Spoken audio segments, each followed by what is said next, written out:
Hey, no. Oh yeah. Don't worry about a thing. Every little thing gonna be alright.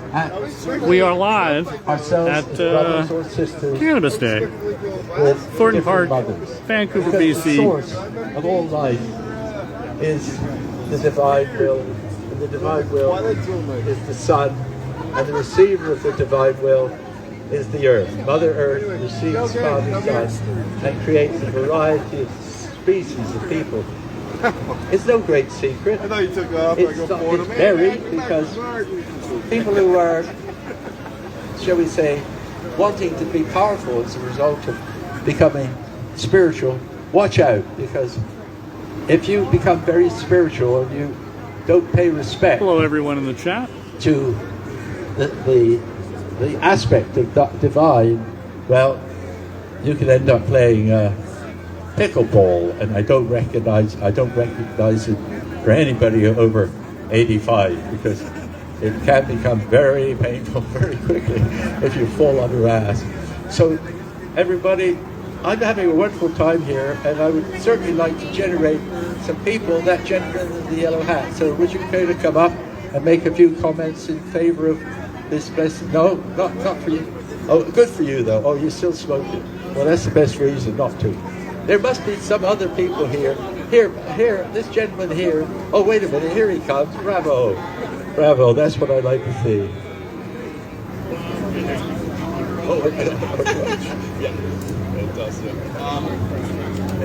Hello, I don't really have much to say.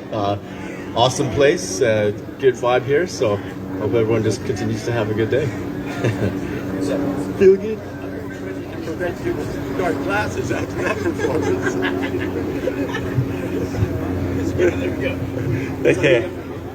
Okay, and that was nice. It's nice to, and this gentleman here, the cameraman, who I've come recently to have some quite interesting. Oh, here we come. Hello, doctor.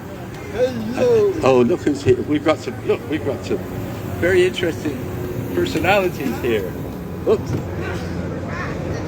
How are you, Mac? Hello, what do you say? Are you feeling okay? It's not hot yet. I need to be high, but yes, you need to be high. Well, I'm sure there are sources for that, other than mine, because my pocket. May I? Please, of course. Well, yes, I certainly adore the open mic. Because everybody should be able to stand up there and say what you want to say. Yep. Go ahead. Hey guys, I am J Mac of Pot TV Studios, and I'm here to say welcome to everyone you vendors here. Thank you for doing what you do. Without you, we would all be struggling to get weed. So God bless you and thank you. And the thing is, although today is Canada Day, let's not forget those who have passed away from the injustice of the pot crime and the drug wars, because there have been many people lost to this good drug. I didn't call it drug. This is good medicine that God has made for everyone to have and to enjoy. I use weed medically every day of my life, because if not, I'd be in a wheelchair like that all day long and never walking. So I smoke weed every day because I know what weed does for me. Weed takes away pain, kills anxiety, helping manage with depression, increases my appetite to eat. Where everybody else has been on pharmaceuticals where they suppress your hunger. They make you think that you're not worthy. They make you think that you're not useful. But weed does anything but that. It is everything but that. It shows you how to be clear, how to be free, and how to live life the way you want to live life. So whenever anybody says to you, why do you smoke weed? Tell them this, because J Max says it's okay. And I use weed every day. I mean every day, guys. At least I go through an ounce in 7 days. I eat it in food. I put in tinctures. I make edibles. I do joints. I do dabs. I do everything possible to get the THC and CBD in my body and bloodstream. Because that's what I know that do the best work for me is in my bloodstream. I eat weed and I'm good for 6 hours. I smoke a joint, I'm good for 3 hours. I take a dab, I'm fucked up for the whole day. And I don't care. I don't care about the whole day because I love it. No pain, no stress, no anxiety, very minimal depression. I'm not going to say it's my depression because honestly, it does for a bit and then it comes back. Depression is like a bad girlfriend. She never leaves you alone. But this has been an eye-opening experience. The last 3 years of COVID and not having these events have been stressful for all of us, I know. But now the COVID pandemic has been somewhat reduced so we can live life again. So get out there, live your life, support your local cannabis growers, support these stalls, and support your fellow stoners by saying, let's get high. Shall we? Let's get high. I'm J-Mac. Thank you for coming. I'll see you later. Have a good night. And in the name and in the words of our old friend, Landlord Man, peace and pot. Thanks, J-Mac. And for anybody who doesn't know, peace and pot was the sign-off of Greg Williams. And man, do we miss Greg Williams. We lost him last year, and it's been a really tough time since. And these rallies are not the same without him. You end up with me instead. But yeah, you know, respect Greg. I know you're up there with all our other departed loved ones, and we miss you a lot, buddy. I want to thank Cannabis.ca for sponsoring this event, along with the Cannabis Substitution Program. Those two groups made this happen. It's a fairly low-key event, as you can see. We don't have a big stage. We didn't bring in porta potties. We didn't have a lot to do. It's kind of a self-organizing event almost. There's no vendor fees or anything like that. So I'm really pleased that all you people are here, and really pleased with Cannabis.ca for helping to make all this stuff happen. Also in the house today, in the same tent as Cannabis.ca, we got Spicoli's Bud Shack. Spicoli's here with his love cannon. And if you don't know what that is, I'm not going to tell you, because I want you to wait and see. I guarantee you will love the love cannon. We also have the Mad Hatter. He's here today. Got some great edibles over there. Miss Medibles is here. She's got the Bannock Burgers. She's right over there with the 2 tents and all those edibles. And she's also got an auction going on later today, so go over there and ask her what that's all about and check that out. The landlord is right next to them. He's got some CSP stuff, and he's got one of those megaphones, so he's a real pain in my ass today for sure. I love you, landlord. You're all good. Let's see, Adam's Weed Tent right over here in the blue tent, right beside Lady Marijuana. Lady Marijuana has been providing edibles. In fact, Lady Marijuana was providing edibles to us at the Herb School back like 18 years ago. And she's a really, really important person in what we're doing here with our cannabis substitution program. Because Lady Marijuana's edibles that she had back 18 years ago at the Herb School right at Main and Hastings there was getting people off of those hard drugs. And we never expected that. We had that space because it was offered to us by Suk and Chris at a cheap rate, so that's why we were there. We thought that, you know, some people from the cannabis community would venture to Main and Hastings and come on in and see us, And it was an activist center where we planned all kinds of different things to do, poster runs and rallies and things like that. But because of Lady Marijuana's edibles, we had a whole bunch of people after not too long coming and telling us how they got off of the hard drugs by using her edibles. High-dose cannabis edibles can get people through withdrawal. That is so important because those hard drugs are addictive because you can't stop doing them. That's why they're addictive. You try to stop doing them and now you're in hell.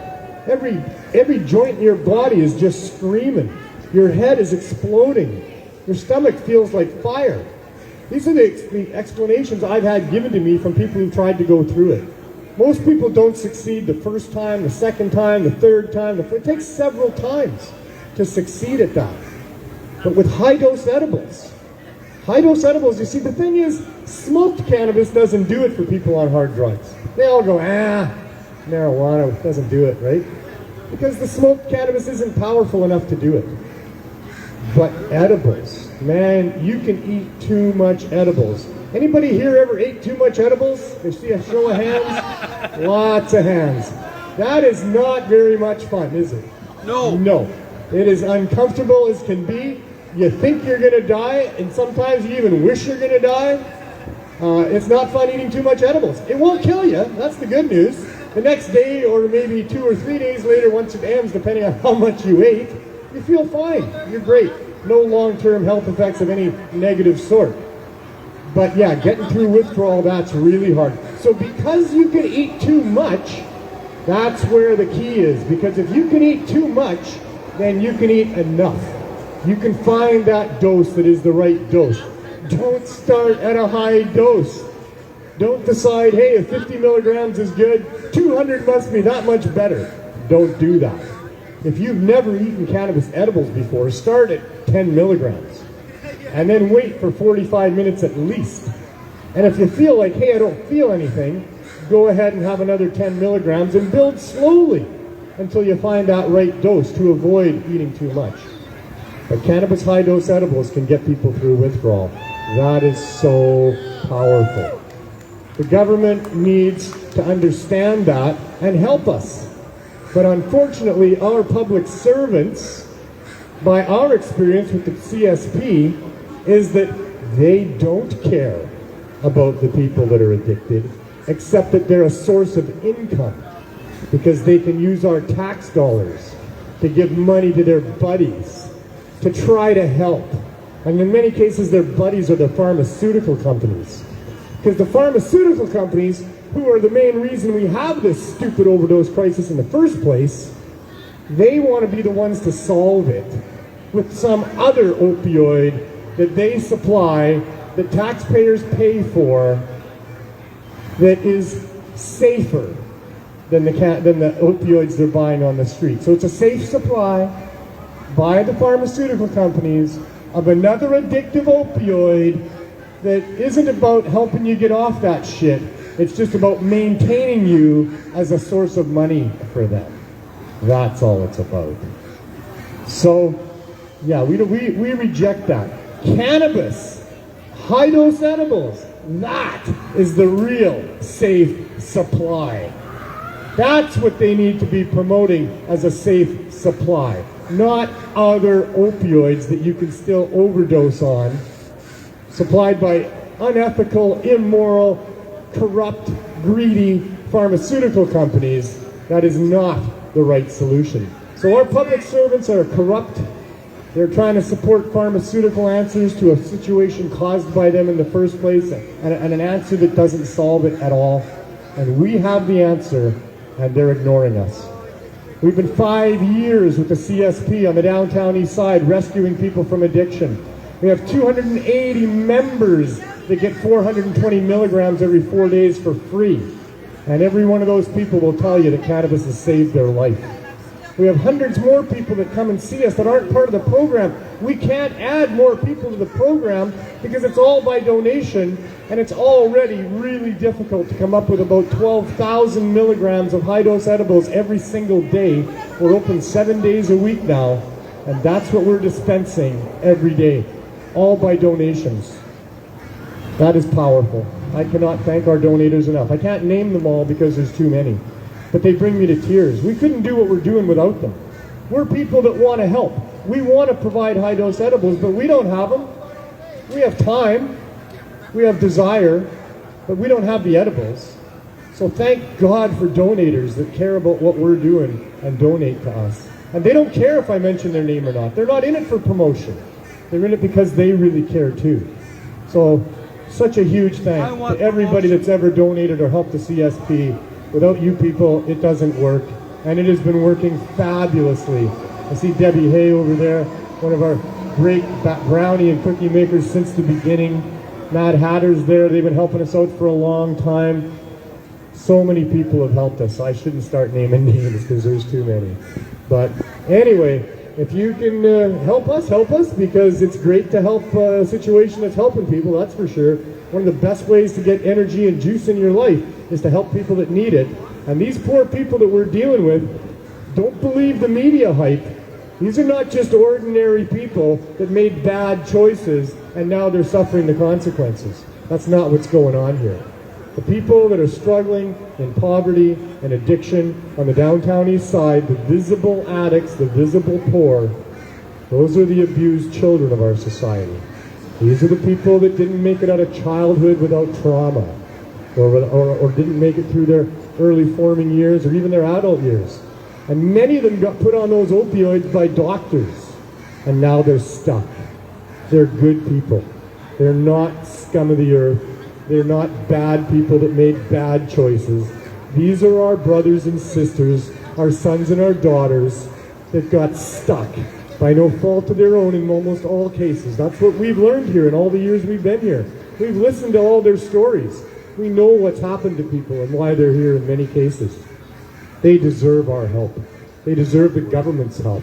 They don't deserve what's happened to them, and they certainly don't deserve to be stigmatized as a reason to prohibit drugs. And that's what they've been used for by all this time, by these people.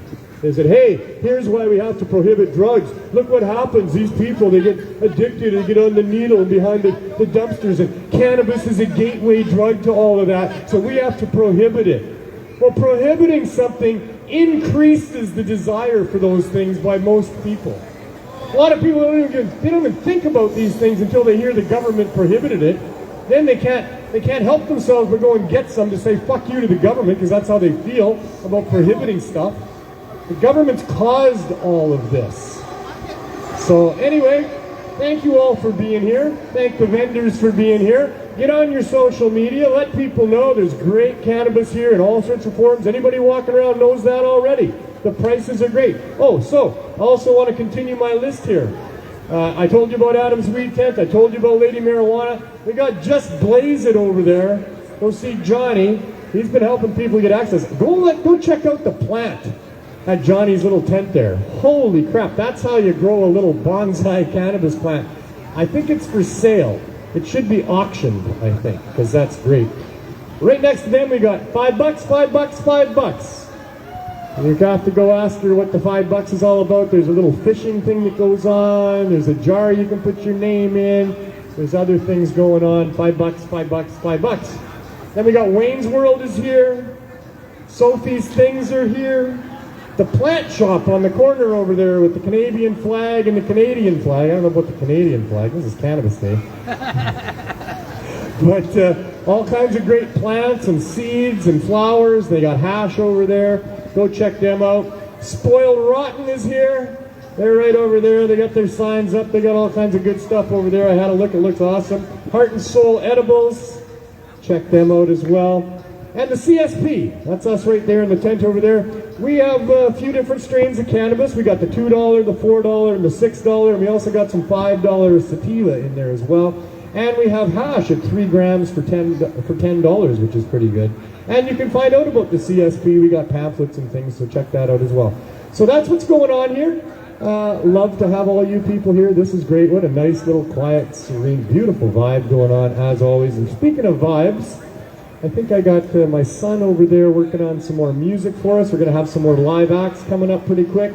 So just hang in there, chill, get on your social media, tell everybody there's a great little event going on down here. And as always, Well, have as much fun as you can. And what do you have to say, Landlord? I just want to take a minute of your time. I'd like to welcome everybody. And again, get on your social media and tell them to come on down. I'm the landlord, aka Grand Marshal. I've been helping with the events for over 10 years. And I just had a quadruple heart surgery 2 weeks ago. And so I've been using CSP, and I've been smoking 20 joints a day. Now I'm down to 2 because I got a new heart and I got new blood. So I'm like a kid again. I just smoke a little weed and I feel real good, really medicated. So Landlord, is that a new heart or is that a repaired heart? Oh, repaired heart, sorry. There you go. Renovated heart, but yeah, I've been in the hospital. Because I wouldn't want you to not have your original heart, man, because you got one hell of a great heart. Yeah, I had quadruple heart operation and 5 liters of new blood put in me, so yeah, just stay medicated. I told them in the hospital I smoked 20 joints a day. Now I'm down to 2 because it only takes me half a joint to get a good buzz. But I thank Neil very much. He's helped me over the many years with his outreach. If it wasn't for Neil, I probably wouldn't be here today with all his medicated gummies and CBD. And I'm going to say something about that. So thank you, Neil, and thank you, Cannabis.ca. And there's Bannock Burgers over there. Check it all out and have a great time and stay medicated, but please keep the park clean. Thank you. Thank you, Landlord. So we at the CSP, we deal with angels. That's who these donators are, is they're absolute angels. And one of those people is here with us today. Michael the Cookie Monster has been helping us out since really close to the beginning of the program. He came and approached me after we started at Vandu 5 years ago and said that he made cookies that he wanted to hand out to people for free. 30 milligrams per cookie, and the healthiest cookies that you can imagine. Like, that's what he does. He pours his heart into making these cookies healthy for people, because that's what people need, is good nutrition as well. It's one of the big issues down here, is they don't have good nutrition. If you go and check out any of the little grocery stores around Maine and Hastings in that area, you'll find pizza, cakes, all kinds of ice cream, all kinds of sugar shit, and you will not find good fruits or vegetables or things that are good for people to eat. It's very difficult to find that on the downtown east side. You can go to Sunrise Market. They've got semi-inferior fruits and vegetables there. It's not like Kim's or the other places that have all beautiful high-end stuff. They really do turn their backs on the people on the downtown east side. So Michael the Cookie Monster has been providing us. I'm going to let him tell you, because he's got some numbers that he's been keeping track of what he does. But he brings us down big bags full of these cookies every week that we give away to people for free, that gets them off of opioids and helps them in their life. So Michael, come on up here and say a few words. Let us know what you've been doing. Tell us about the letters you've been receiving, and tell us about how much of these cookies you've been providing. Okay, I started providing these cookies back in late September of 2017. I figured by the end of October, partway into November, I should pass the 100,000 cookie mark. Wow. Now, these are some of the letters I've received. I would like to take this opportunity to explain how the use of CBD and THC products has given me a new opportunity to have a successful life and have relationships back that I thought would be lost forever. Prior to using cannabis products, I was a heavy alcohol and cocaine addict. My life had become unmanageable. My family relationships struggled, and I was continually finding myself in jail. I was stuck in a feeling of despair and loss. I did not see how life could get better. I tried quitting drinking and drugs before, but always failed. It was not until starting to use cannabis products that I was able to find a balance when I was struggling in my sobriety. Today, I hold 2 university degrees, a trade certification, and a diploma. My family trusts me and believes me, and I can hold a job, and most importantly, I feel good about myself. I feel strongly that I would never be able to maintain my sobriety and to achieve the success I have had. So that's one of the letters that you got from somebody. You got a bunch more there. Just before you go on, a pair of glasses has been turned in that was found. They're here in my hand. I wanted to mention it right away in case whoever owns them walks away without them. So if you've lost this pair of glasses, come and see me. Go ahead, Michael. Okay, and here's actually the very first letter I received, and I was brought to tears. Edibles do something for me that smoking don't. I'm a recovering opioid addict. I was on methadone for 3 years. Edibles helped me get off methadone and maintain my sobriety. They help me sleep, and without sleep, things are harder. When I wake up, I'm alert, not drugged out. Traditional medicine leaves me drugged out, which cannabis does not. Yeah, and that's an important point. One of the things that people get value of with the edibles that we provide is they get a good night's sleep. And that is so rare down here. There's sirens going off all the time. People are sleeping in very bad conditions, and they're not sleeping well at all. That's kind of the point. So we get a lot of people coming and saying, hey man, thank you so much. I slept right through the night. I got 14 hours. I got 10 hours. You know, we get this all day long. Helping people sleep down here, providing them with great nutrition. That's what they need. That's what this gentleman has been doing for all this time for us. So carry on. Let's hear another one. Okay, this is from an actual buddy of mine. Cookie has been a friend of mine for many years. I never believed his stories about people quitting drugs when eating these edibles. Well, I am proof. I was a crackhead for 7 years. I started eating his edibles, and with a bit of willpower to quit, pow. I didn't need the rock no more. Got no cravings for it. Cookie has spent his free time trying to help people, and I wanted to say without his cookies, I'd be stealing stuff off your balcony to support my habit. Thanks, brother. Right on. That's another thing we do here by providing edibles to people and cannabis for people, is they don't have to go and steal to get money. And so we're putting a big dent in the petty crime that happens around drug use, for sure. Oh yeah, like I say, he's a buddy of mine from New Westminster. He didn't get his from you guys. He got them right from me at the pub. People do, that's what I'm saying. Okay, this one here's one from downtown. Thanks. I use it for sleep and anxiety now, but I started using them to reduce my stimulant usage. It has helped. I'm off a side now. For those who don't know what side is, it's meth or speed, whichever you want to call it. But she's broken her habit from speed. Dear Cookie Monster, I would like to thank you very much for your generous donation. I've been an opioid addict for about 25 years. I have trouble sleeping and do not like taking pharmaceuticals. Sleeping pills, okay. Many due to groggy effect the next morning. One of your cookies seems to intensify or make the opioid last longer. When I wake, I feel refreshed after a good night's sleep. Fantastic. How many of those you got? Oh, I got another. Okay, you need a couple more. Sure. Okay. I use the edibles to help with anxiety, and most importantly, and then also as a user of side meth. When I detox or have a break from daily use, it really helps me deal with the emotional and physical issues you get when you stop using. Also helps you sleep of 10 times. Thank you. I appreciate having access. Yeah, wonderful. We like letters too. We need letters. We're dealing with Health Canada, as I mentioned earlier. We've got until September 6th to explain to them why they should give us a license to do this. So if you guys want to write a letter, if you've had an experience, if cannabis has saved your life from opioids and other street drugs or anything like that, please write us a letter. Consider doing that. It just might help. What we're seeking here is critical mass. Critical mass, you know what that is? That's that really weird phenomena that when a certain percentage of a population understands a particular thing, all of a sudden overnight, everybody understands it. It's a very weird thing. There was an experiment done on an island with chimpanzees where they were taught how to wash the food that they were eating before eating it, because they would put it in the dirt and smash it with a rock to get it open to get the food out, and it was all dirty and stuff. So somebody taught one of these chimpanzees to wash it before doing that, and then they followed the course of that. And that chimpanzee taught his mom, the mom taught the other siblings, they all taught the other families, and at some point that colony of chimpanzees on that side of the island reached critical mass. And the next morning they were all washing their fruit and nobody wasn't.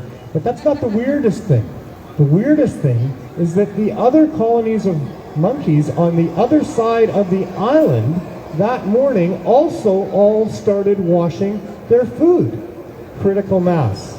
So when you're writing a letter to the government to ask them to support what we're doing here, that letter might be the one straw that broke the camel's back. It could be reaching critical mass. We might need your letter to get there. So please help us with a letter. And I'll tell you, from my own personal experience, when you start doing something, like writing letters, making phone calls, helping out, donating to our project, things like that, the feeling is incredible, and it can't be bought with money other than the money you might be donating. But really, when you know you're doing something selflessly to help other people, that provides you with a level of feeling that is so valuable. It is so good. I highly recommend it to everybody, that you use part of the time that you've been given in this life for other people that need it. And you'll find that that time that you spend is giving you back so much value compared to the time that you spend just pursuing the things that you want in your life. You help somebody that needs it, there's a feeling there that can't really be bought in any other way. So anyway, Michael, I can't thank you enough, my friend. Do you have another one? You're good? No, but I will say this. I've donated to like 3 injection sites as well as the Cannabis Substitution Project. Great. And if someone with cancer is willing to walk into an injection site to get the cookies, go for it. Because I've got many people here that say they have cancer and my cookies are helping them. Cool. Side effect I never dreamed of. Getting off of drugs is a side effect I never dreamed of. You sleep well at night, Michael? Oh, I eat one of my cookies and I get a good 6-7 hours sleep and it's pretty straight. And you're an early riser too, aren't you? Oh yeah, I'm up at 3:40 in the morning. Oh my God. Hey man, I gotta be at work by 6:15. I gotta eat breakfast and get to work. He works a full-time job, and then he spends his spare time in his own personal kitchen putting out, how many cookies a month do you think, you know? Right now I am baking 525 cookies a weekend. Wow. So over 2,000 cookies a month in his spare time. So thank you so much, Michael. Thanks for sharing all of that with us. That was awesome. So yeah, we're going to have another speaker here coming up after some music, but we got some music coming first, and we got some live musicians coming as well, but in the meantime we're going to play a little bit of stuff offline. Yes, Dan? Are we going to do that? He's looking at me, he wants to talk to me. All right, silence is a good thing too. We'll have a little bit of that for a minute.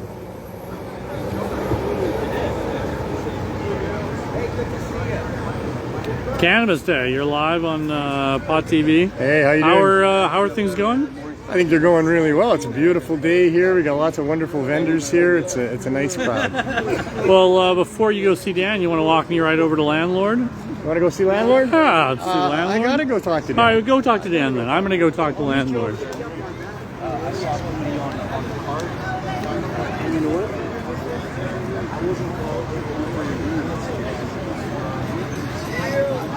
Howdy, Landlord. How are you? Hope I'm not interrupting anything.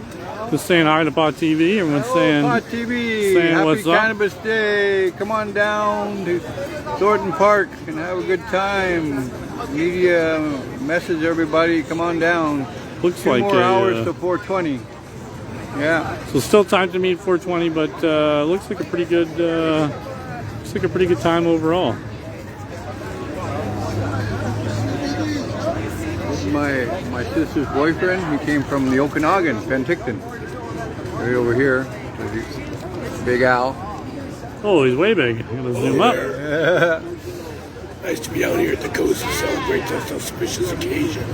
We hope that we've held an impact and government will listen. Thank you. All right.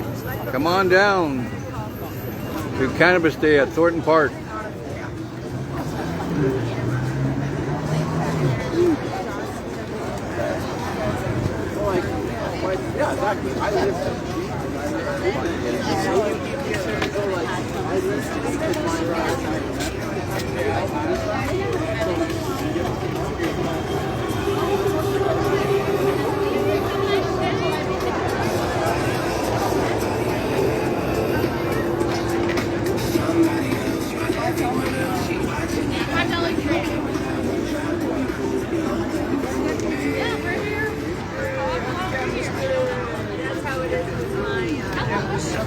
Baby daddy.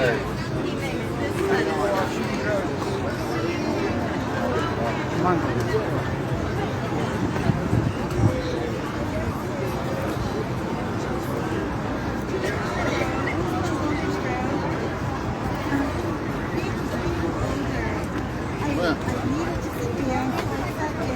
hey, take some pictures, Rick.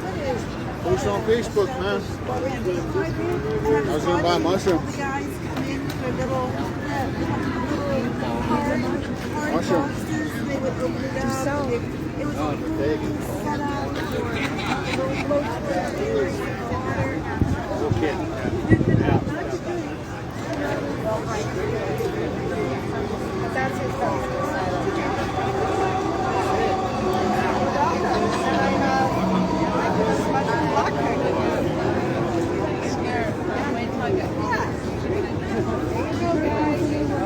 Man, long time no see. Long time no see. How are you? Looks like you got some beautiful edibles out here. Of course, as always. As always. As always.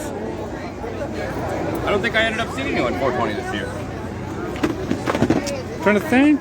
Where was I? I was running all over the place. Yeah? I think, yeah. I don't think we met up that day. Maybe not. I'm gonna buzz around, but I will be right back. Yeah, no worries.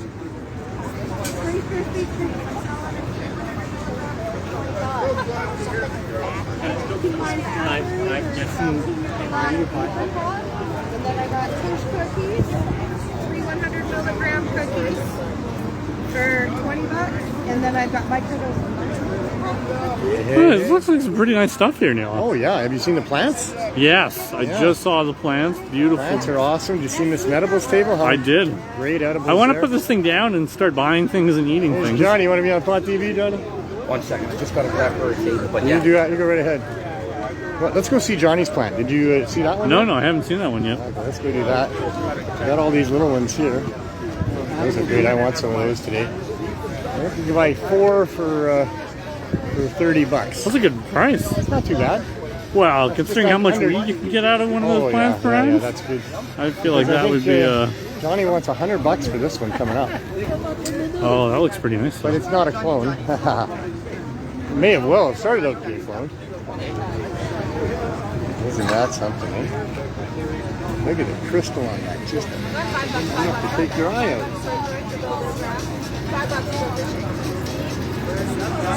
Crazy that this is illegal. You can't have a plant in public.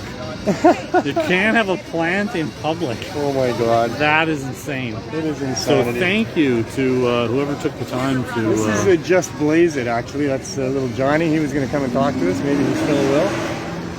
I see he had a high-end graphics guy do his signs. Well, you know, I was watching something that Greg Williams did the other day, and he was talking about cannabis packaging. He's like, I've bought weed in anything. I don't care what it's packed in. I only care about the weed. That's right. So the signage and all that stuff, I mean, does it matter? I don't know.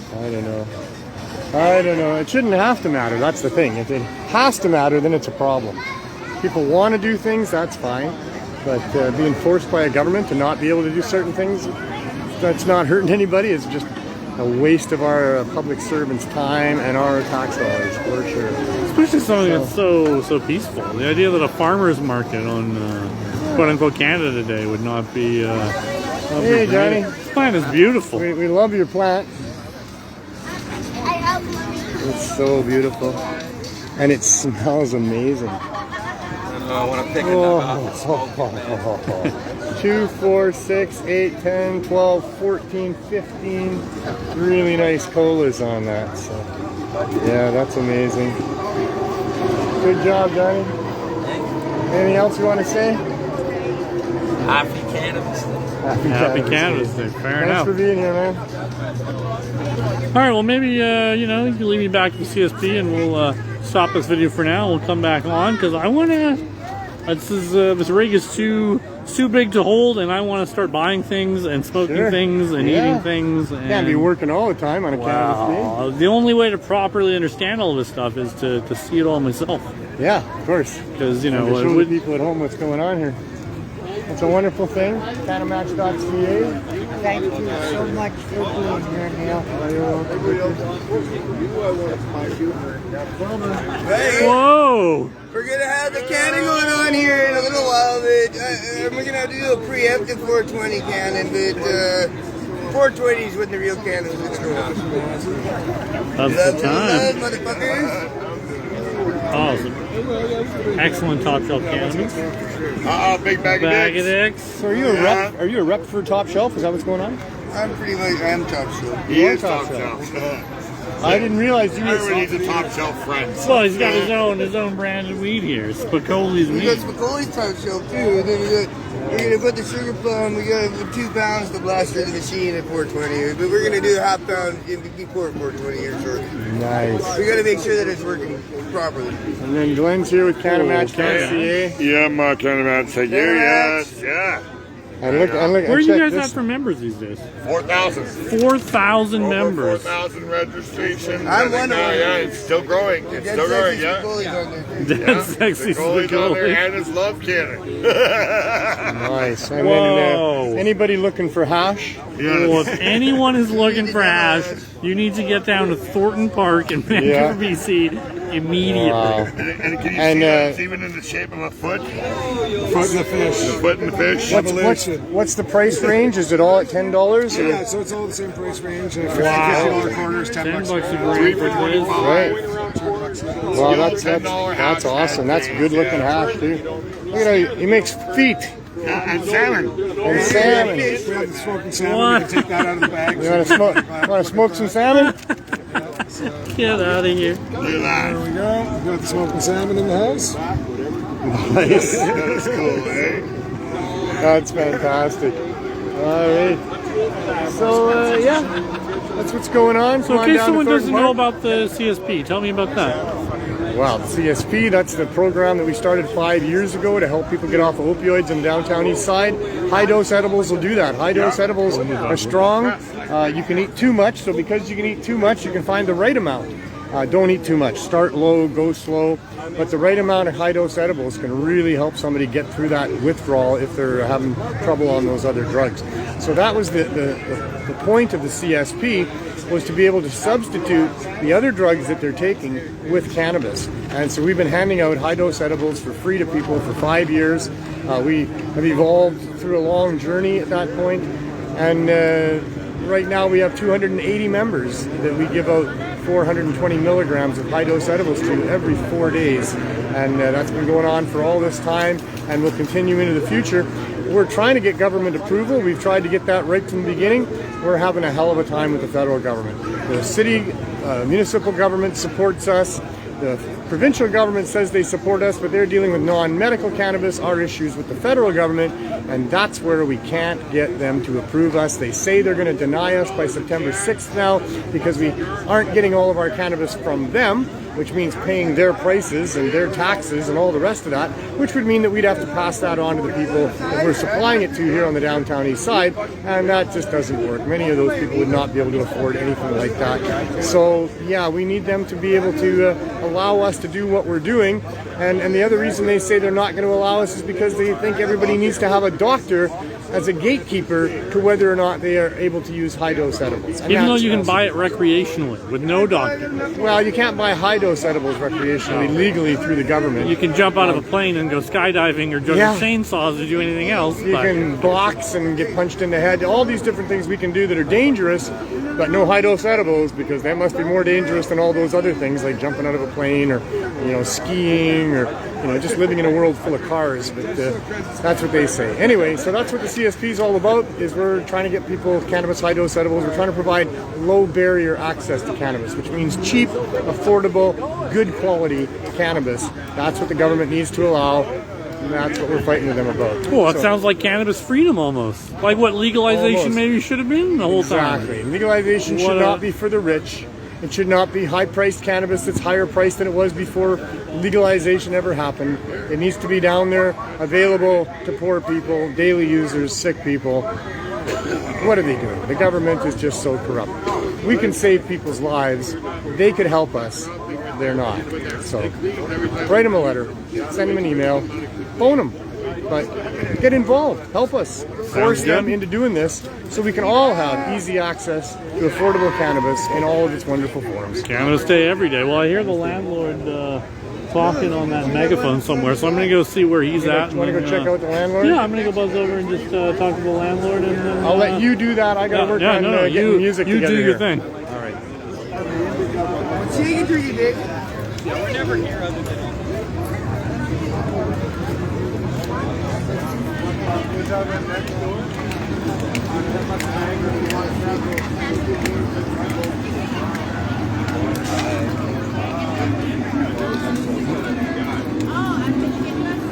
John West, I have to say, I adore your hat.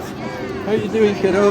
Very well. You're live on Pod TV, just saying hi. I'm about to buzz off for a bit, but just saying hi, and caught the tail end of your speech. Well, it was a bit weird, and I was about... It was open, about though. 2% on it, but apparently some people liked it. I think so. A number of really exceptional personalities in this movement of ours. Like I said before, I'm so privileged to be able to stand shoulder to shoulder with so many of these other people that have done so much. And today we're really blessed to have a fellow who has probably done more than anything. The list of activist things that he's done is so long. I mean, he sent weed to all of the different parliamentarians in Ottawa. How about that? I remember when he was presenting in front of this great big government commission about cannabis and stuff, and there he was, and he said, I've probably sold more weed than all the other people in this room. And there was a lot of people in that room that have been selling weed for a while, and I think he's probably right. He was the guy that started the medicinal cannabis dispensary way back in the day, like the second or third. I think the Compassion Club was the first. I think the Herb School was the second. And then I think Dana's medicinal cannabis dispensary was the third. Still going super strong. But what he's been doing in the last couple of years, and I'm talking about Dana Larsen in case you don't know. He's standing right here. But what he does is he tests people's drugs for them on the downtown east side. They've tested more drugs than anybody else ever, anywhere. I'm sure he's responsible for saving a whole bunch of lives doing that. And he's responsible for a lot. For me personally, Dana was the editor of Cannabis Culture magazine for me in my early experience with the movement. And I would read the editorials in Cannabis Culture magazine, and more often than not, I'd be brought to tears by what Dana had to say. Because this gentleman really does understand the situation. He understands the history, and he's very good at articulating it. So enough from me. Give it up for Dana Larsen, please. Hey, thank you for that wonderful introduction, Neil, and for helping make this another wonderful Cannabis Day in Vancouver and Thornton Park.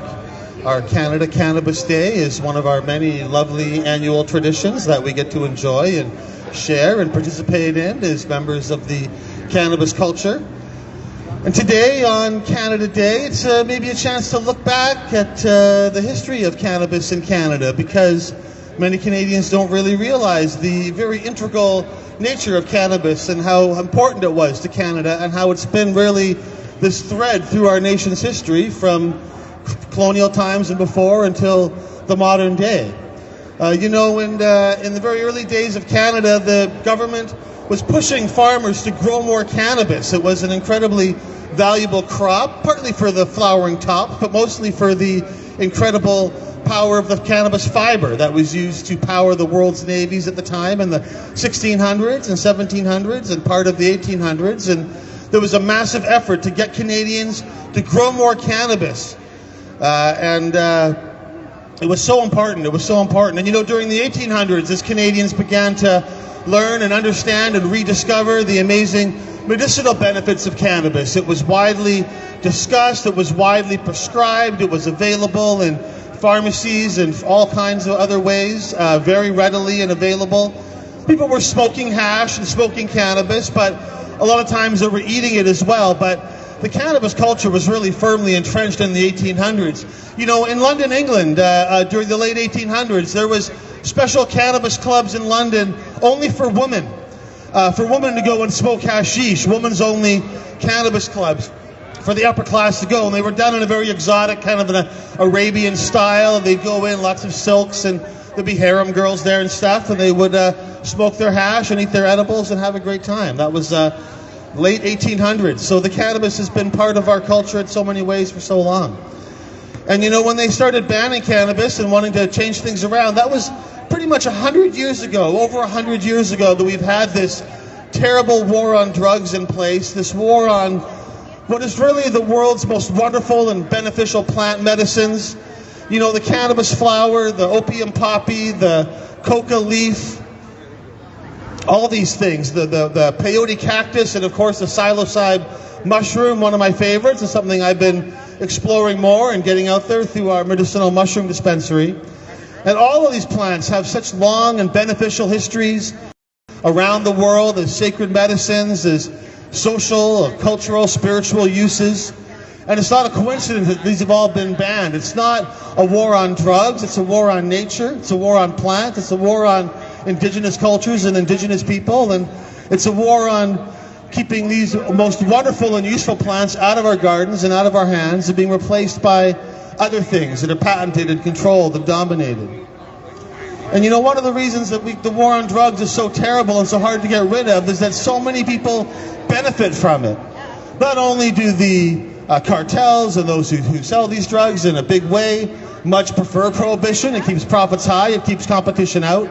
And of course the police love prohibition. It gives them lots to do and big budgets, and governments like prohibition. In fact, they like it so much they make sure they just get their cut of the share. They will seize property and take money out of it and take houses and cars and those things. And so they basically get their cut. As long as the feds get their cut, they're happy. So everybody wins except for the people, the regular people. We're all big losers in this war on drugs, this war on plants. It's a giant scam. It's been going on for 100 years. It's based on nothing but racism and ignorance and bigotry, and it's really time we put it to an end. And I'm confident this is going to happen in our generation, that we are going to see the end of this war, at least in Canada, maybe in North America, before the end of our lives. But it's a long road ahead. And the changes we've accomplished with the cannabis laws should be celebrated, especially today. Canada has some of the most liberal cannabis laws in the world, and that is largely due to the activism of Canadians, many right here in Vancouver, who led the way in this city, made changes that then spread across the country and are now going to continue to spread around the world for years and years and decades to come. And I know our legalization laws are not perfect by any means, but we do have some very important things to celebrate. You know, 50,000 or so Canadians aren't getting arrested every year now over cannabis offenses. There's still a few thousand being arrested, and that's a few thousand too many, and we still have work to do. But we can celebrate that under Trudeau and under this change in the law. This is the largest number of arrests dropping in Canada on a year-to-year basis than ever in our nation's history. We've never had a point where we've had 50,000 less arrests one year than we had the year before, until we ended the war on cannabis. And that is something to be grateful for. It's not enough, and we have a lot more work to do, but we accomplished something wonderful as a movement. And today especially is a day to celebrate and recognize that, and to see that our activism does make change and can have success. And you know, I've been in this a long time, and Neil mentioned some of the things that I've been involved in as an activist, and I really got to see a lot of wonderful things happen over the last 30, 40 years. You know, in the 1990s, in the late 80s and early 90s, you couldn't buy a bong or a pipe or a High Times magazine or a grow book in Vancouver without a lot of effort. You know, you could get them in certain places. If you asked, they could bring it out from under the counter or something, but these things were all prohibited. It was very difficult to get cannabis. I know, I was trying, and it wasn't easy. And we live in a different world now, and that world is because of activism, a lot of it here in Vancouver, people stepping up, changing the law, going to jail, making changes happen. And first it was getting bongs and books off of the books and getting these things legalized and getting the laws changed through court decisions and challenging it in civil disobedience. And people were going to jail for selling bongs. That seems kind of weird now, doesn't it? But this was happening all across Canada. Hundreds of shops were shut down when these bong laws came in. And when we were battling back at them in the mid-90s, dozens more Canadians went to prison, mostly for short times, but even one night in jail is not fun, for selling bongs and pipes in Canada. We went from that to seeds and being able to sell seeds in Canada. Mark Emery spent some time in a U.S. prison to help liberate that freedom for us. And And you know, then the first medicinal cannabis dispensaries began opening in Vancouver. I opened up the third one, like Neil said, and we strongly encouraged others to get their own open and to help build this movement across Canada. And we had at our peak over 100 shops in Vancouver, something that's never happened before, and hundreds of shops all across Canada. And you know, it's interesting that the first one's in and the last one's out. I still operate one of the few remaining legacy dispensaries in Vancouver. They're still popping up here and there. There's a few of us that have maintained it, but you know, I think we're still needed. And I think that something we forget with legalization, the group that got left behind, is the medical cannabis users, the ones who really led us into legalization. If it wasn't for the amazing medicinal benefits of cannabis, you wouldn't have gotten the law changed. And you know, cannabis should be legal even if it has no medicinal benefits. If it just made you feel good, that should still be allowed. But the fact that something that makes us feel good also can be so beneficial to our bodies is something really miraculous and incredible. And so that's what we've accomplished in this country over the last few decades, how we've changed the laws, how we've gotten to where we are. And we need to go further than just cannabis. For me, this movement has always been about more than cannabis. So that's why I run a mushroom dispensary. That's why I'm selling herbs like kratom.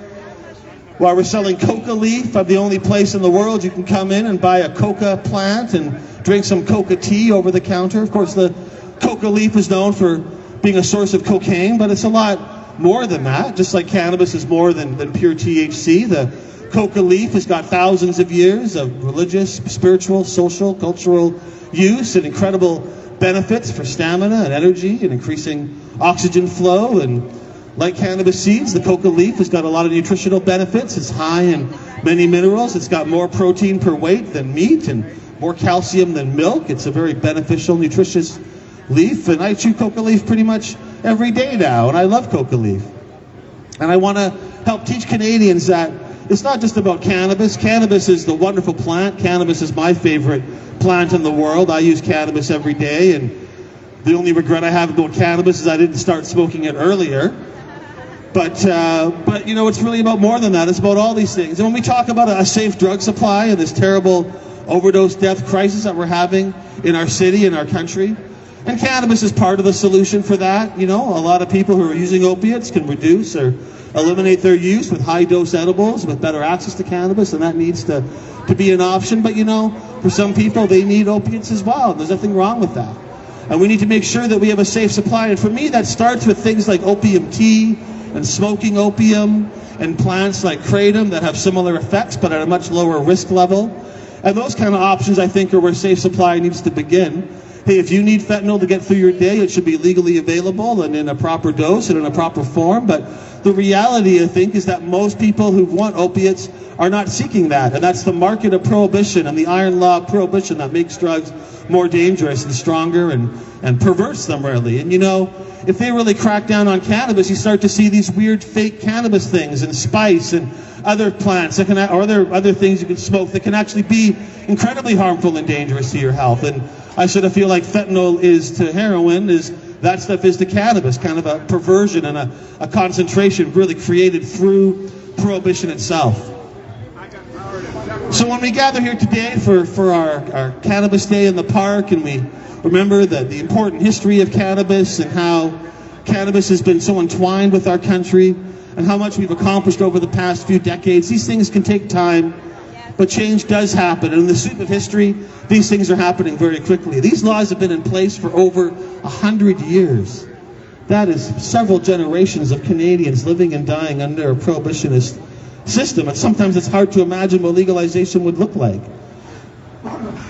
This is something none of us asked for. We were all born into it, like many other historical things. They come to us.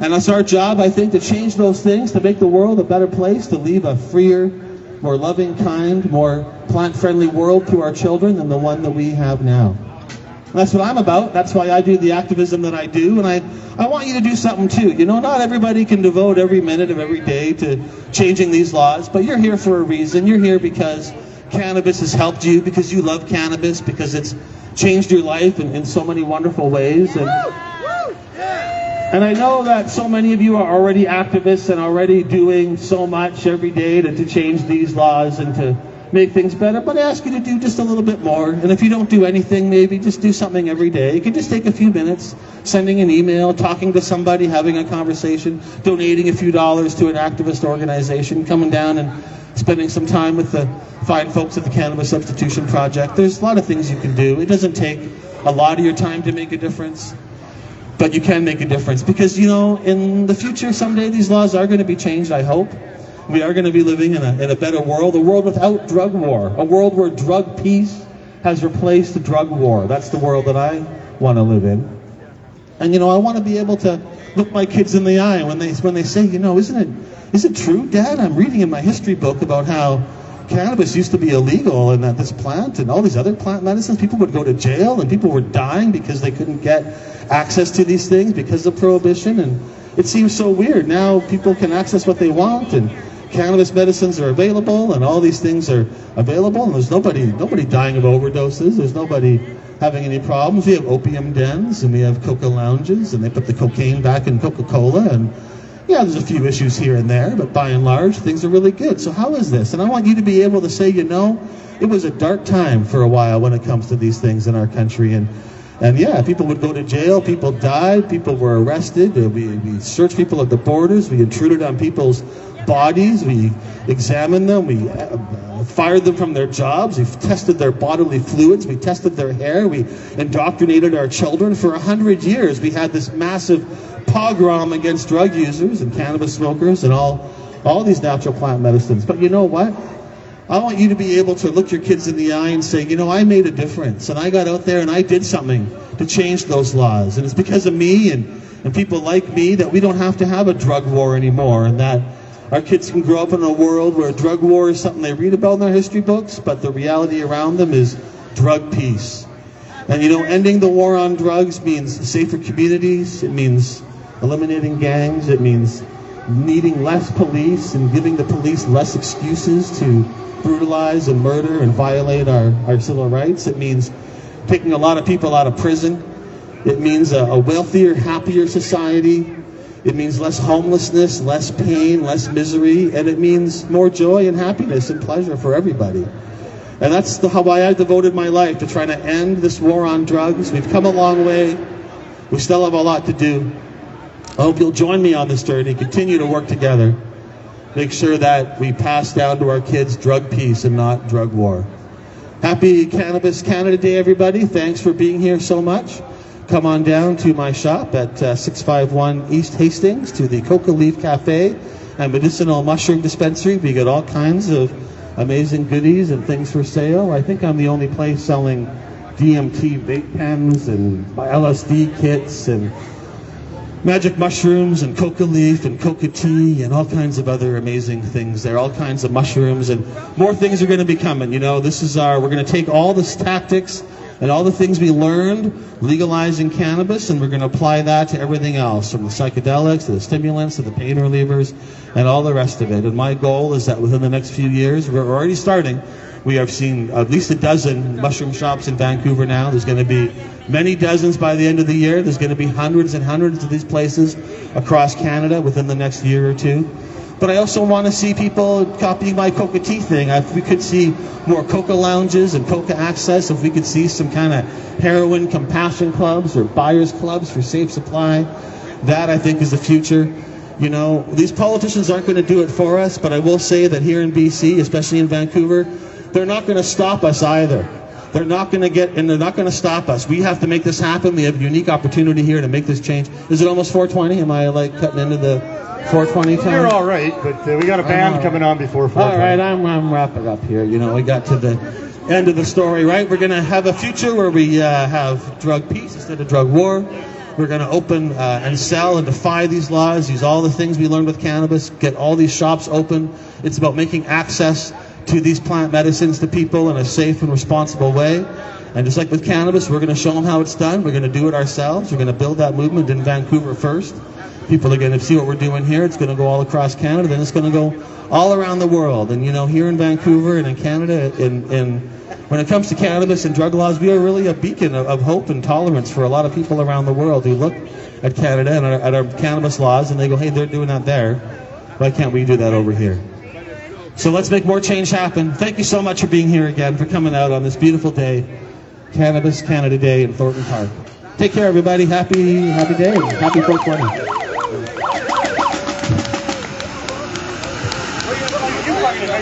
Thank you, Dana. Thank you so much for everything. I mean, it's been a hell of a journey. We're getting there. We're not there yet, but we're getting there. And the way we got to here is because of all of you people, too. Woo! Having these cannabis days in 420, where we have farmers markets and people are selling cannabis, that's our protest. Those are the laws we break on purpose. And yes, Piccoli's running around with his love cannon, in case you're wondering what's going on. No booth has just exploded into fire. This is all just cannabis smoke, sacred smoke coming up there, magical herbs. Oh my God, we're sending up quite the smoke signal.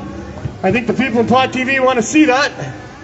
There we go. We have Pot TV in the house, by the way. This is being streamed live through Pot TV. Pot TV is like the oldest streaming service that's been going on. I mean, they were the first ones way back when. It's well over 25 years ago that Greg Williams started to do the Pot TV thing. And now, of course, there's like, I don't know, 2-3 million subscribers to that. It's a super big network. And they're here today with us and filming all this. So that's just great. But yeah, it's farmers markets that have got all this stuff going. It's the fact that we continue to insist that we lead the way in how to legalize. Canada has this amazing position in the world. We are seen as global leaders in policy, in human rights, in tolerance, and all of those things. So we cannot let this form of legalization be the final form. We cannot tell the world that this is the way you legalize. You eliminate all the poor people and the medical users, the people that need it daily, from being able to get supply. You keep the prices higher than they were during Prohibition, and you only cater to the rich people with way overpriced cannabis that you can't even trust, because the big growers with the huge farms, they don't even care about the cannabis that they're growing. They just want to make money. So we need to show them and continue to show them and continue to have these types of events where we come together, we break the bad laws, we make sure cannabis is available in all of its forms, and we keep doing that until they capitulate. How are you guys doing? Are you just about ready to play? You got no power? What do you mean you got no power? Well, is this on? I'm going to do a little troubleshooting while we're here. I don't think it's on. It's on. There we go. Try that. Is that any better? Can you use our amps or our mic? Yeah? Okay. So what we got coming up is Elvis. Okay, Michael the Cookie Monster wants to say a couple more words first. Let's do that. Okay, my family came here in 1636. We landed and went to Pennsylvania as the Amish, or the Pennsylvania Dutch. We were hemp farmers. My grandfather was the last one in my family to grow hemp legally. Wow, no wonder you're the angel that you are. Oh my God. All right, so we got 9 o'clock Guns going to play for us, lead us up to the 420 session that we're going to have. 9 o'clock Gun with Elvis as the lead. Elvis has been performing at these events for how many years, Elvis? You got a handle on any of that? 4 or 5 years anyway. He's a very big staple in the community. That should just plug into any one of those things right there. And then you should have power. Yeah, that goes right in there, just like that. All right, see if that works. If not, you can use my mics, and we'll figure. I don't have a mic stand. I don't know. I can hold it for you. Nobody's got a mic stand. You need those other kind of. I have an adapter for the mic that'll go onto a mic stand. Oh, okay. We might figure this out yet. Elvis is going to play for us. We're coming up to 420. Spicoli and his love cannon. I'm sure you all just saw that. That was just a pre-test of the love cannon, because we want to make sure that it's working for the 420 session. Because as always, we want to send up a huge smoke signal saying, hey, enough already. Stop using our tax dollars to persecute us. let's legalize properly. Low barriers, so there's no ID required, and anybody over 16 can get it easily. Yeah, 16. Because the Canadian Senate looked into legalization, looked into the prohibition a long time ago, and they determined that 16 should be the age of access for retail sales. And the reason for that is because if a 16-year-old has decided that they're going to use cannabis, it doesn't matter what their parents say anymore. They're going to go and do it. And where do we as Canadians want our young people to go and get their cannabis? Off some guy in a basement suite that just might decide to trade them up to something else, or let them trade something else for what they're getting? I don't think so. Down a back alley, behind a dumpster? I don't think so. I think what we need is retail outlets where 16 plus can go and get the cannabis that they need safely, without any worry, and by people that are dispensing it that can be held accountable and who care, and will make sure that not only do they dispense cannabis to people, but they dispense the proper information. You see, I'm okay with regulations if they're reasonable. The problem is the government has unreasonable regulations. They are over-regulating cannabis drastically. Regulations are okay if required. If there's a problem, potential problems, some information is great. Almost all regulation is information. Just let us know what the right dosage, what the wrong dose is, what the potentials are. If there's any potential for, greening out or passing out, then tell us that. The concentrates, the edibles, they should have some warnings on them like that. I'm fine with that. Don't drive heavy equipment if you're using edibles or concentrates. I get that. But short of that, we need reasonable regulations for things. So anyway, you guys are looking pretty ready to me almost. You don't know. You're just going to play whenever they start, right? That's it. Elvis is getting hooked up. Should only take a minute. Thank you so much, Lloyd, for lending out some of your equipment there. And we're getting close to 4:20. I don't know what time it is yet, but it's probably 3:45, 4, something like that. So 8 minutes to 4. All right. So they got about maybe 18 minutes to play, and then we're going to do a 4:20 session, and then they'll continue their set after that. So that's how that's going to go. And what do you think? Testing. We're not quite there yet. What else do you want to know? Cannabis was a mandatory crop in the United States. How about that? All farmers, or all people, that got land from the U.S. government in the early days of the United States forming, in the 1600s or whatever it was, they had to grow cannabis. It was part of the deal. We're going to give you some land, but you got to grow cannabis. So yeah, that's what happened. Cannabis was the second most prescribed medicine in the pharmacopoeia of North America up until late 1800s, something like that. And then the Rockefellers came along. They entered into a partnership with the Bayer Pharmaceutical Company. They came up with pills that they could make with standardized dosages of synthetics of what the actual herbs were doing for people. They demonized the herbs by saying that they were voodoo medicine and you couldn't get a standardized dose. And they eventually put the herbal schools out of business and the herbal drugstores out of business. In the 1930s, the United States decided that they would kind of make it illegal, although they didn't say that. They said they were going to have a tax on it. But the tax was prohibitive to start with for people to even afford it.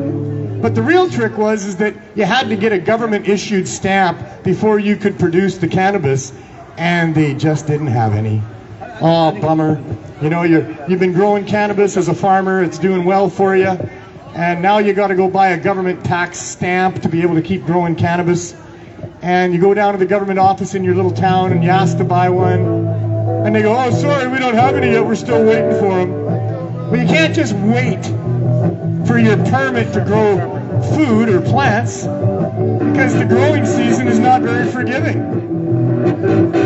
But the government said, "That's okay. We'll give you some other plants to grow. We'll give you incentives to grow those plants." And they literally wiped out the production of cannabis in 1 year. The farmers all switched over to cotton and other things that the government would help them grow, and they eliminated the growing of cannabis. Sounds like we got a band in behind us. I guess they're still warming up. But yeah, so cannabis went from a mandatory crop a crop that George Washington grew himself. George Washington even said that it's the Indian hemp that has the medicinal value. So they knew what was going on. But yeah, they then made it a prohibitive crop. They've spent trillions of tax dollars trying to annihilate it.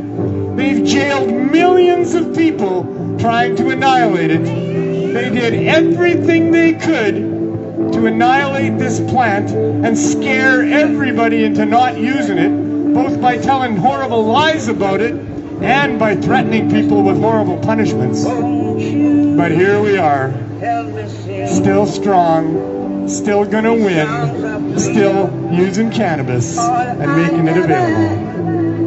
All right.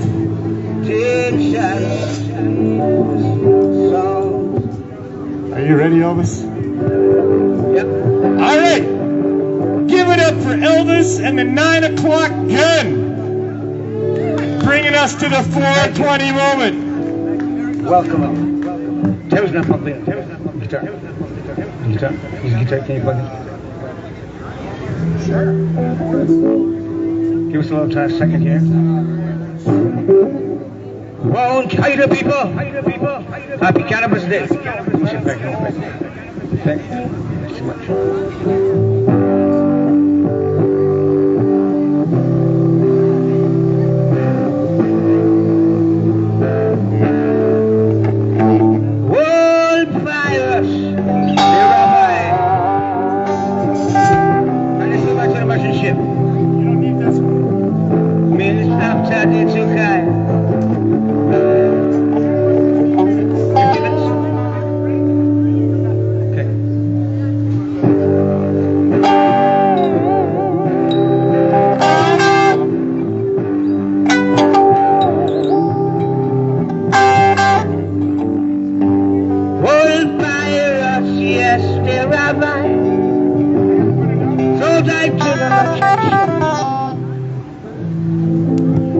Oh yeah, just before we get going with music, I have this little wallet here that we found on one of the paths.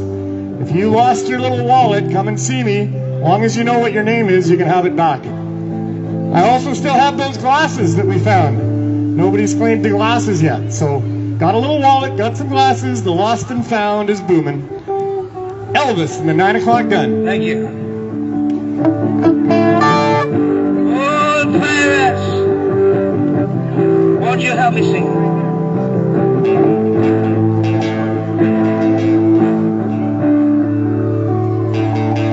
Old pirates, yes, they arrived. Sold out to the merchant ship. Minutes after they took high from the bottomless pit. But man was made strong by the hands of the Almighty. We powered in this generation triumphantly. So won't you help me sing these songs of freedom? Is all I ever had. Redemption songs. Emancipate yourself from mental slavery. None but ourselves can free our minds. Have no fear for atomic energy, for none of them are gonna stop at the time. How long shall they kill our prophets while we stand aside and look? Some say it's just a part of it. Can't hear anything else. Can't hear anything. Guitar. Can't hear any guitar. Excuse me. Can't hear the guitar at all. Hear the guitar? No. You can hear the guitar? I can't hear the guitar. Can you give me some more on the guitar? Do it? Okay. All right. It's good. So it's my ears. All right. Sorry. Won't you help me sing these songs of freedom? All I ever had. Redemption song. Emancipate yourself from mental slavery. None but ourselves can be our minds. Have no fear for atomic energy, For none of them are gonna stop at the time. How long shall they kill our prophets while we stand aside and look? Some say it's just a part of it, got to fulfill the book. So, won't you help me sing these songs of freedom? It's all I ever had. Redemption song. One more. Vancouver. You know that? To this protest. I've seen it enough. It's time we rise up, stand together, and no just think, no. Oh yeah. Don't worry about a thing. Every little thing gonna be alright. Oh yeah. Don't worry about a thing. Every little thing gonna be alright now. Rise up this morning, smile with the rising sun. Feel the birds which find my doorstep, singing sweet songs, a melody pure and true. Singing, this is my message to you. Come on now. Singing, don't worry about a thing. Every little thing gonna be alright. Don't worry about a thing. Every little thing is gonna be alright now. Rise up this morning, smile with the rising sun. Rasta sing, feel the birds which find my doorstep, singing sweet songs, a melody pure and true. What I tell you, this is my message to you. Come on now.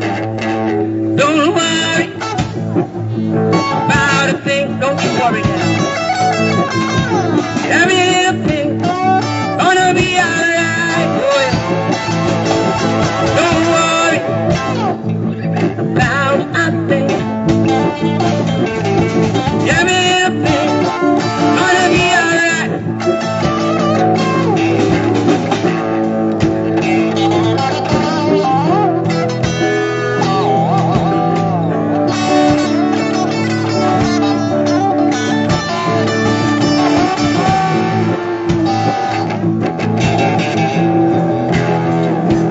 Singing, this is my message to you.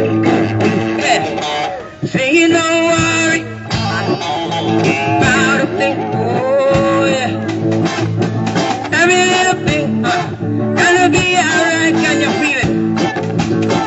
Don't worry, Thornton Park. We feel alright. Every little thing it's gotta be alright. Thank you.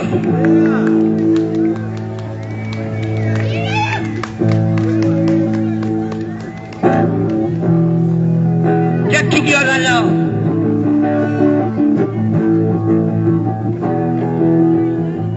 I've got just one love, one heart.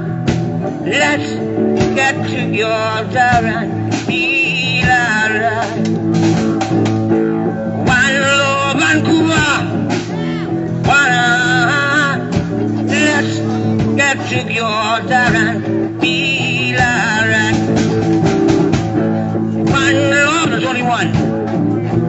One heart. Let's give thanks and praise to the Lord, and I will feel alright. Let's get together and feel alright. Listen up.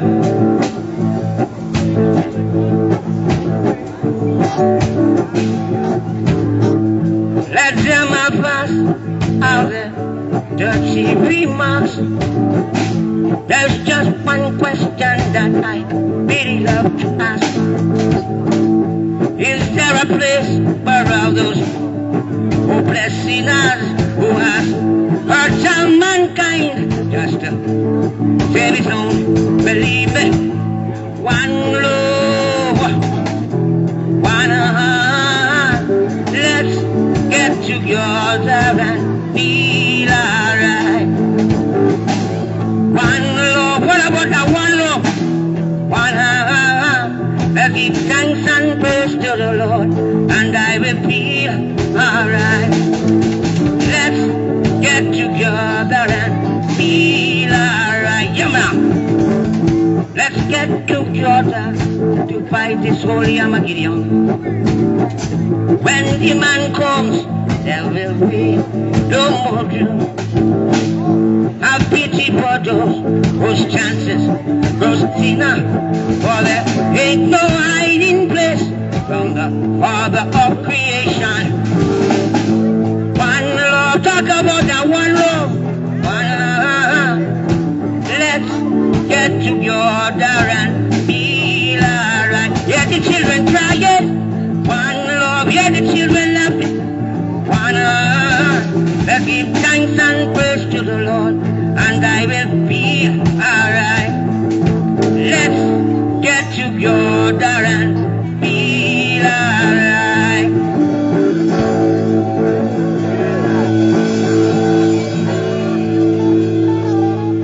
Thank you. Steer it up, baby. Come with me now, girl. Little darling, I love you so. I love you, baby. I want you to make me feel like the feel is real now. Come on. I want to know where I'm going, and I want to be sure. Steer it up. Little darling, steer it up. Let's steer it together. Little darling, steer it up. Little darling, steer it up. Let's steer it together. It's been a long, long time since I've got you on my mind.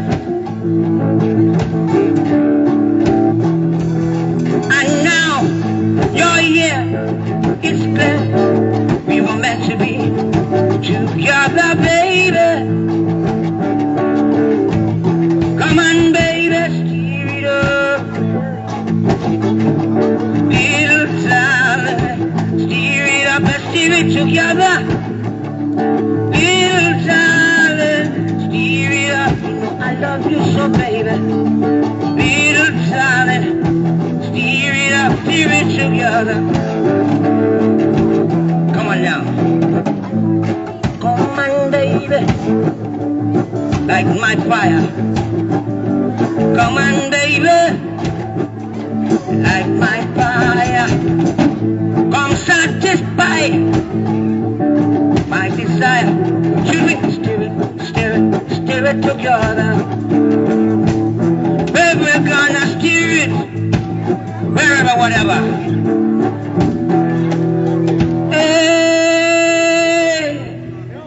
Steer it up, Little darling, steer it up, we steer it together. Little darling, steer it up, I love you. Little darling, yeah. Baby, it's a long time, you know. Steer it together. Yeah, thank you very much.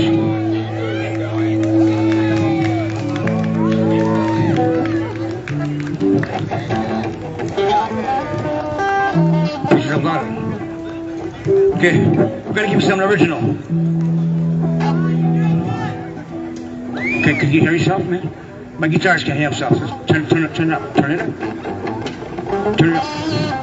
Can we get help here? If you don't know what to touch, don't touch it. Right? How's that? Right? Did you hear something? All right.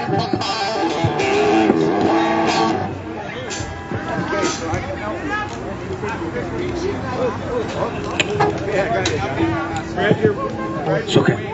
You know what? We're going to do one more and then we're going to take a little break and we'll come back again. Watch this phone, man.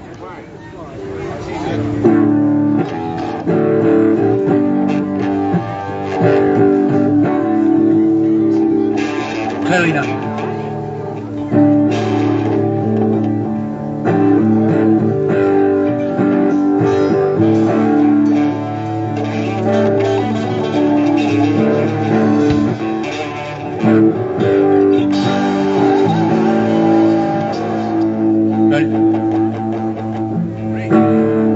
I can see clearly now, the rain is cloud. I can see all obstacles in my way. God of the dark clouds that hide me blind. It's gonna be a bright, bright, sunshiny day. It's gonna be a bright, bright, sunshiny day. I think I can make it now. The pain's gone. All of those bad feelings has disappeared. Here comes the rainbow I've been praying for. It's gonna be a bright, bright, sunshiny day.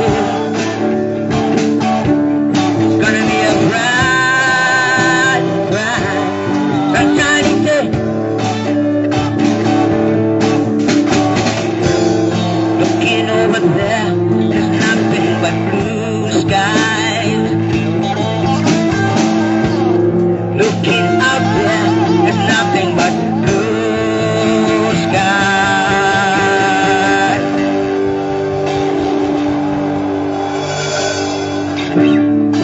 I can see clearly now, the rain is down. I can see all obstacles in my way.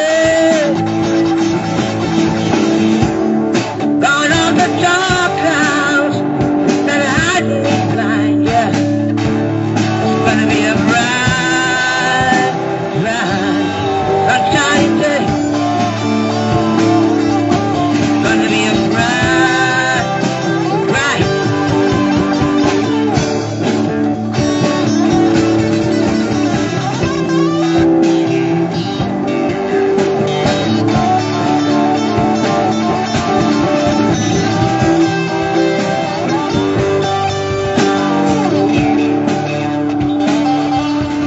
Gonna be a bright,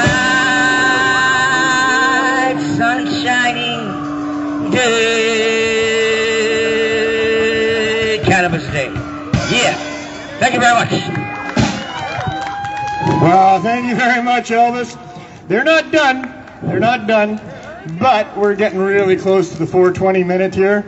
So they're going to take a little break and come back after we do that. I want to thank Canamatch.ca. Canamatch.ca, the sponsor of today's event. Canamatch.ca, where you can hook up to get hooked up. Or you can hook up to fool around. Whatever you want to hook up for, there's a great reason to check out Canamatch.ca. Also today we have Spicoli's Bud Shack, and Spicoli's going to be up here in 10 minutes with his love cannon and send another smoke signal up to Ottawa. Mad Hatter is here. MJ Medibles is here. They're going to have an auction, by the way, coming up, I think, at 4:20. Landlord's here. Oh, Bruce. Adam's Weed Tent, just blaze it with that amazing plant. $5, $5, $5. And they've got something going on, a draw going on at 4:20. So go and check them out. They're right over there. Wayne's World is here. Sophie's Things is here. I'm calling them the plant shop over there. You can go get clones at a decent price, and they got lots of beautiful looking plants over there. Spoiled Rotten, Heart and Soul Edibles, Create Glassworks, and the CSP.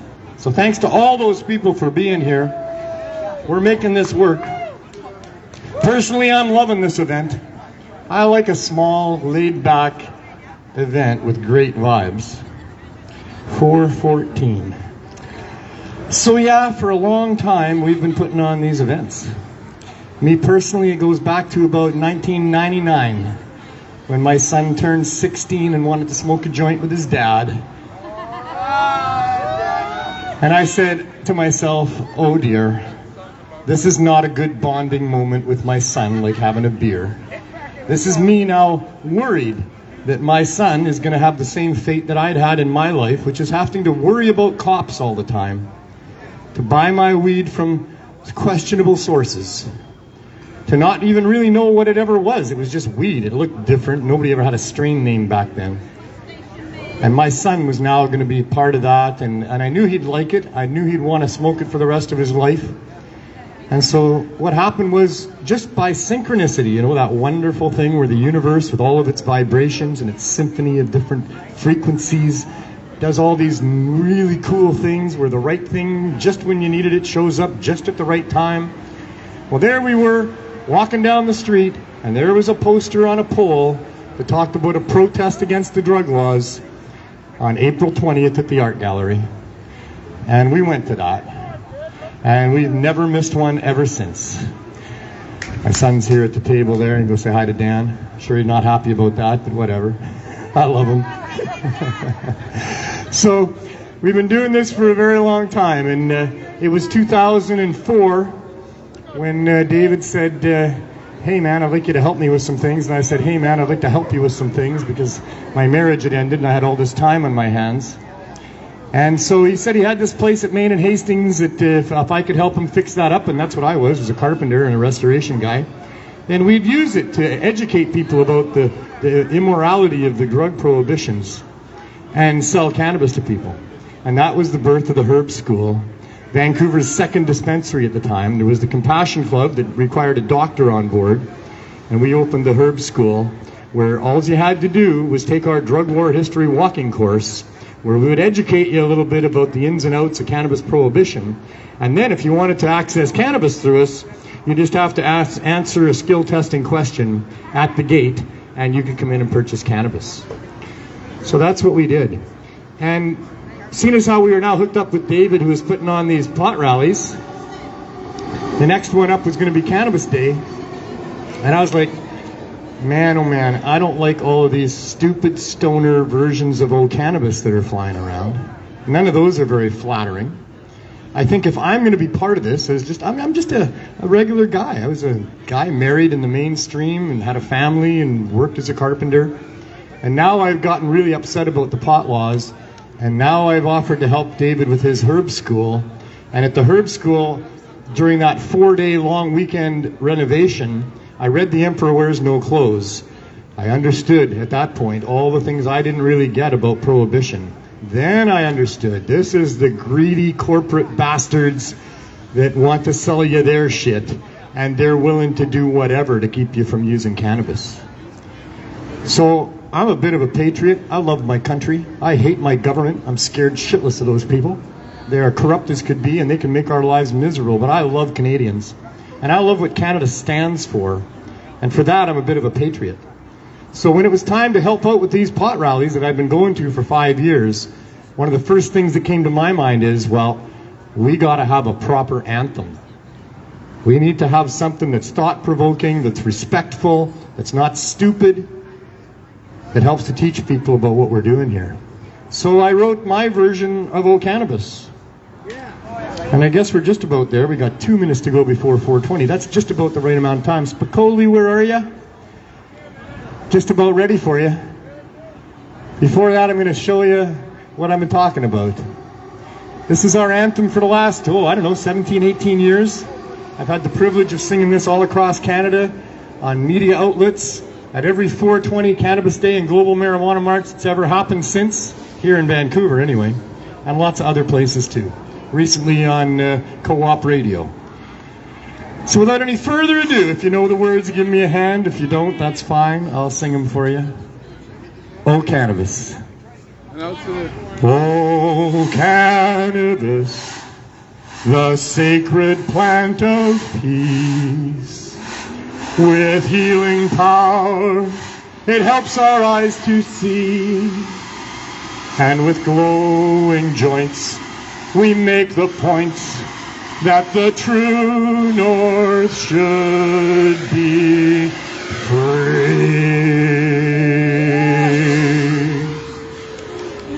And with wise red eyes, we criticize the war against humanity and our favorite tree. Oh, cannabis, the drug war's a bust. Fuck 'em. Oh, cannabis, we stand here high and proud for thee. Oh, cannabis, the sacred plant. Oh,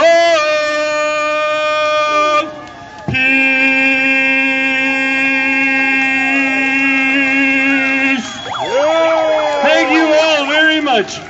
Thank you to Spicoli for providing some overall smoke. Secondhand smoke works pretty good too. But if you got your own, now's the time. Light them up. Let's send that smoke signal to Ottawa. Get the hell out of our business and leave cannabis alone. If you can't help, get the hell out of the way. So thank you all very much. We made it to 4:20. I'm going to give you back to Elvis and the 9 o'clock gun. And a little more entertainment. There you go. All right. Thank you all. Thank you. 9 o'clock gun.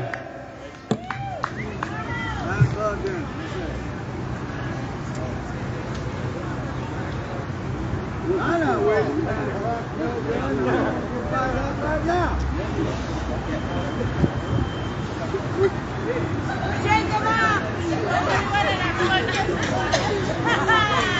Happy 420! Happy 420!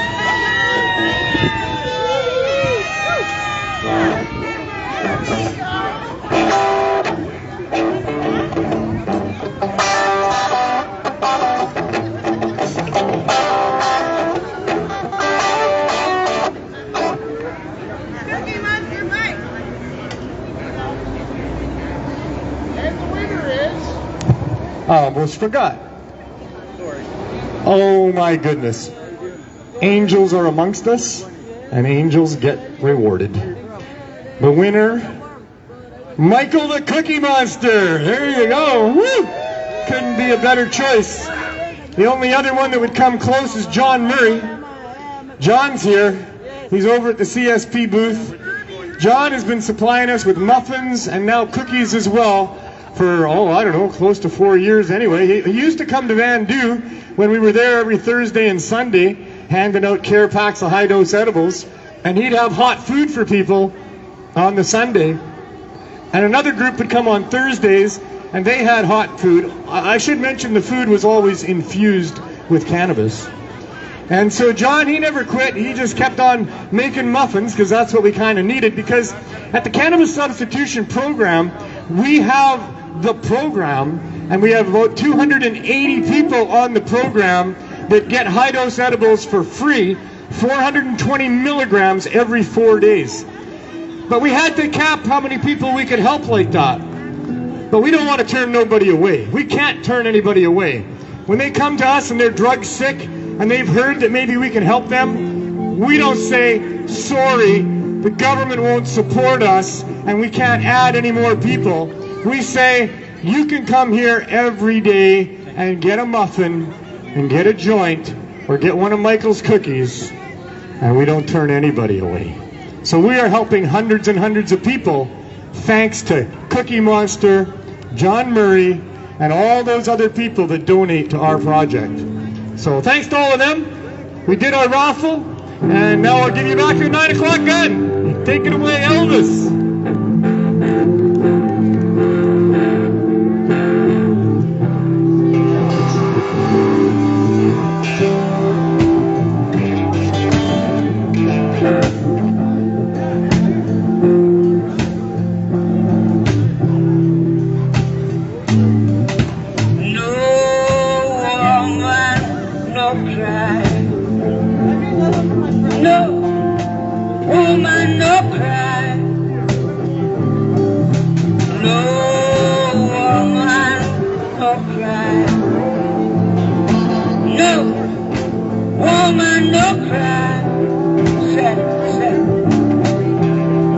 I remember how it used to be in the government yard in Trench Town. I'm observing the hypocrites as they would try to mingle with all the good people. Be me. Good friends we have, good friends we've lost. Along the way, in this great future, can't forget your past. So try your chance, I say. No woman no cry. No woman no cry. No woman no cry. No woman no cry. Said I remember when we used to sit in the government yard in Trench Town, and Georgie will make a fire light. It was right. God would burn right through the night.